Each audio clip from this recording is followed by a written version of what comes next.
आईची साडी टेबलवरती अंतरली. लालबंद झालेल्या इस्त्रीनं त्या ठिकाणी प्रेस करत होता. तेवढ्या वेळामध्ये त्याचा वर्ग मित्र बाळ्या धावत आला. बाळ,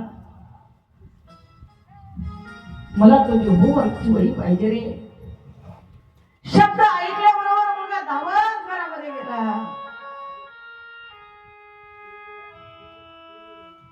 बॅग मध्ये वही काढून आणीपर्यंत लालबंद झालेल्या स्त्रीने बाईच्या महागड्या साडीचा पदर तळून खाक झाला. तो कपड्याचा उग्रदर्प वास बाईच्या नाकापर्यंत जाऊन पोहोचला. नागिनी सारखी फुटकाऱ्या टाकत त्या ठिकाणी धावत आली. त्या बाळ्याच्या हाताला धरून उभं केलं. ताड ताड ताड त्या ठिकाणी मारत होती. पाठीवरती मारत होती, घोटणावरती मारत होती, गालावरती मारत होती. मुलगा जोरात रडायला लागला. आई, आई किती मारतेस का? आई जीव घेतेस का काय? आईने सांगितलं, बाळ तुला तर शिक्षा व्हायलाच पाहिजे.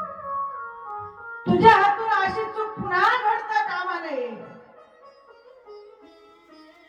मुलगा रडायला लागला. टाहो फोडून मुलगा रडायला लागला. आईने सांगितलं, कमरेत वाढ. मुलाला असं वाटलं पाय चपायला लावेल, चरण स्पर्श करायला लावेल, मला आईचं दर्शन घ्यायला लावेल. पण त्या सावत्र आईनं, कृतज्ञ आईनं एकच केलं. माई बाप, ती लालबंद झालेली स्त्री उचलली आणि जोरात त्या कमरेत वाकलेल्या मुलाच्या पाठीवर लागली. आई ग म्हणून मुलगा जोरात ओरडला. मेंदूपर्यंत सलाट दिली. गल्ला मोठा फोड पाठीवरती आला.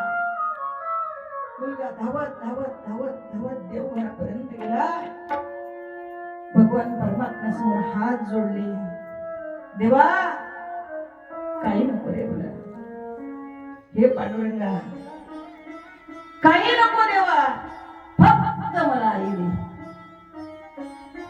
जगामध्ये काही नको. स्वामी तिन्ही जगाचा आई विना भिकारी. हात जोडले, विनंती केली, काही नको देवा. अरे रडायला लागला देवाच्या फोटोच्या समोर. आईला हात, कशाला गेली साई